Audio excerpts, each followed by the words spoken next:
నమస్కారం. క్యాలెండర్లో ఒక తేదీని మార్చేసి పెట్టుకోండి. జనవరి 3, 2026. ఎందుకంటే అది మామూలు రోజు కాదు. ఆ ఒక్కరోజే 3 అద్భుతమైన, శక్తివంతమైన ఖగోళ సంఘటనలు ఒకేసారి జరగబోతున్నాయి. ఇది మన జీవితాన్ని మార్చేంత శక్తి ఉన్న రోజు కావచ్చు. అసలు దాని ప్రాముఖ్యత ఏంటో మనమిప్పుడు వివరంగా చూద్దాం. ఒక్కరోజు పూజతో జన్మజన్మల పాపాలు పోతాయా? వినడానికి కాస్త ఆశ్చర్యంగానే ఉంటుంది కదా. కానీ మన శాస్త్రాలు ఏం చెబుతున్నాయంటే, కొన్ని ప్రత్యేకమైన రోజుల్లో విశ్వశక్తి భూమి మీద కేంద్రీకృతమై ఉంటుంది. అలాంటి రోజుల్లో మనం చేసే చిన్న ప్రయత్నానికి కూడా ఊహించని, అసాధారణమైన ఫలితాలు దక్కుతాయి. అలాంటి ఒక చాలా అరుదైన రోజే మన ముందుకు రాబోతుంది.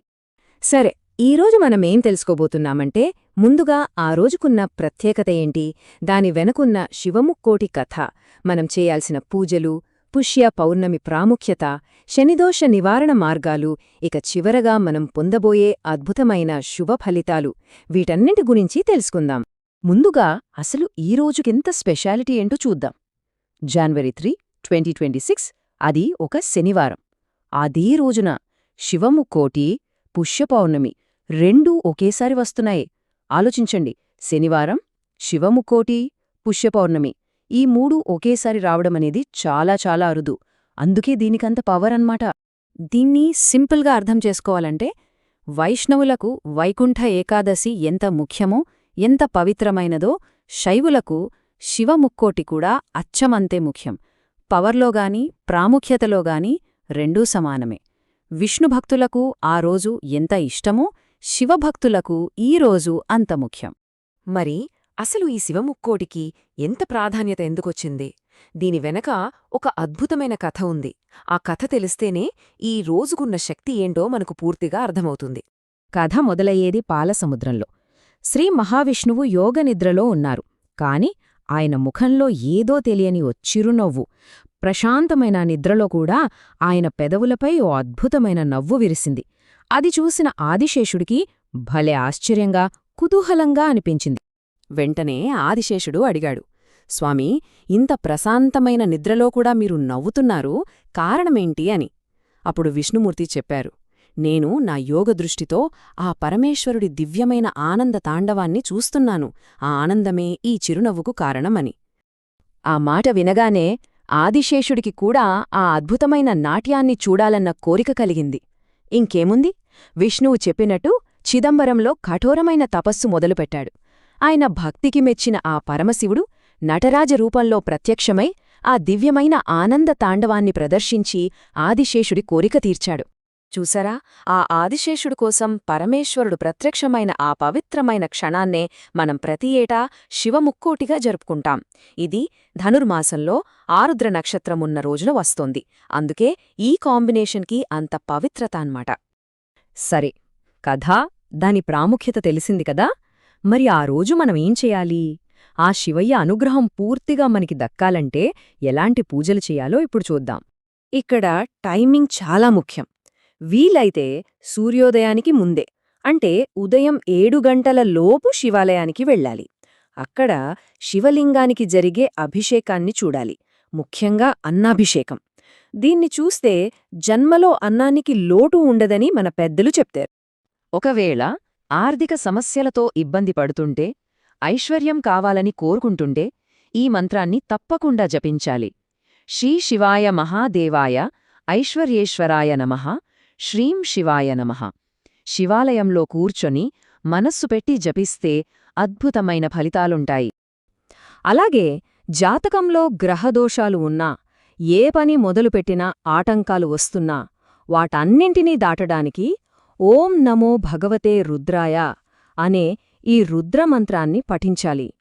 ఇది నెగటివ్ ఎనర్జీని తగ్గించడంలో బాగా సహాయపడుతుంది.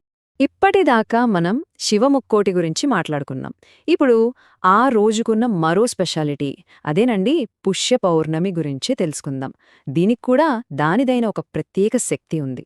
పుష్యమాసంలో వచ్చే పౌర్ణమిని మహాపౌషి అంటారు. ఇది సాధారణంగానే చాలా పవర్ఫుల్. అలాంటిది ఇదొక శనివారం నాడు వస్తే ఇక దాని పవర్ మామూలుగా ఉండదు. శనిగ్రహం వల్ల వచ్చే ఎలాంటి కష్టాలనైనా తొలగించే శక్తి దీనికి చాలా రెట్లు పెరుగుతుంది. మరి ఇంత పవర్ఫుల్ రోజున ఆ శనిదోషాల ప్రభావం తగ్గించుకోవడానికి మనం ఏం చెయ్యాలి, ఎలాంటి పూజలు చెయ్యాలో ఇప్పుడు స్టెప్ బై స్టెప్ చూద్దాం. ఇక్కడ ఒక ఆర్డర్ పాటించడం చాలా చాలా ముఖ్యం. గుర్తుపెట్టుకోండి. మొదటగా గుడికి వెళ్ళగానే సూర్యోదయానికి ముందే నేరుగా నవగ్రహాల దగ్గరికి వెళ్ళాలి. అక్కడ శనీశ్వరుడికి అభిషేకం చెయ్యాలి. అదయ్యాక చేతులు కాళ్ళు శుభ్రంగా కడుక్కొని ఆ తర్వాతే శివదర్శనానికి వెళ్ళాలి. ఈ క్రమాన్ని అస్సలు మార్చకూడదు. మరి ఏ సమస్యకు ఎలాంటి అభిషేకం చేయాలో ఇక్కడ చూడండి. ఆరోగ్య సమస్యలు ఎక్కువగా ఉంటే నువ్వుల నూనెతో, డబ్బు సమస్యలు తీవ్రంగా ఉంటే కొబ్బరి నీళ్లతో, లేదా సాధారణంగా శనిదోష శాంతి కోసం ఆవాల నూనెతో శనీశ్వరుడికి అభిషేకం చేస్తే చాలా మంచిది. అభిషేకం చేస్తున్నంతసేపు మనసులో ఓం శం శనేశ్చరాయ నమః అని ఈ మంత్రాన్ని జపిస్తూ ఉండాలి. దీనివల్ల ఫలితం ఇంకా ఎక్కువగా ఉంటుంది. ఒకవేళ గుడికి వెళ్లడం కుదరనివారు నిరాశపడక్కర్లేదు. ఇంట్లోనే ఈ సింపుల్ శనిదీపం పరిహారం చేసుకోవచ్చు. ఒక మట్టి ప్రమిద తీసుకొని అందులో నువ్వుల నూనె పొయ్యండి. 8 ఒత్తులను ఒకటిగా చేసి ఆ దీపాన్ని ఇంటికి పడమర దిక్కున పెట్టి ఆ దీపపు వెలుగు కూడా పడమర వైపు చూసేలా వెలిగించాలి. దీనివల్ల కూడా మంచి ఫలితం ఉంటుంది. సరే, ఇన్ని పూజలు పరిహారాలు గురించి తెలుసుకుందాం. మరి ఇవన్నీ చేయడం వల్ల ఫైనల్గా మనకు ఎలాంటి శుభఫలితాలు కలుగుతాయి? ఆ అద్భుతమైన ప్రయోజనాలేంటో ఇప్పుడు తెలుసుకుందాం. ఆ ఒక్కరోజు చేసే పూజలతో మనకు తెలియకుండా మనల్ని వెంటాడుతున్న జన్మజన్మల పాప కర్మలు తొలగిపోతాయి. పేదరికం, దరిద్రం పోతాయి. ఎంతటి మొండి ఆరోగ్య సమస్యలైనా, ఆర్థిక ఇబ్బందులైనా తొలగిపోతాయి. ఏలినాటి శని, అష్టమశని లాంటి భయంకరమైన దోషాలు కూడా శాంతిస్తాయి. అన్నిటికంటే ముఖ్యమైన విషయమేంటంటే ఆ ఒక్కరోజు చేసే నువ్వుల దానం సంవత్సరం మొత్తం ప్రతి శనివారం చేసిన దానంతో సమానం. ఆలోచించండి, ఎంత గొప్ప ఫలితమో. చూశారా? ఒక్కరోజు 3 దివ్యమైన ఖగోళ సంఘటనలు. ఫలితం జీవితకాలం మనతో ఉండే ఆశీర్వాదాలు. జనవరి 3, 2026 ఈ రోజుకున్న శక్తికి సారాంశం ఇదే. ఇంతటి శక్తివంతమైన, ఇంత అరుదైన అవకాశం మన జీవితంలోకి వస్తోంది. దాన్ని అందిపుచ్చుకుని మన జీవితాన్ని, మన తలరాతను మార్చుకోవడం మన చేతుల్లోనే ఉంది. మరి ఈ దివ్యమైన అవకాశాన్ని మనందరం సద్వినియోగం చేసుకుందామా?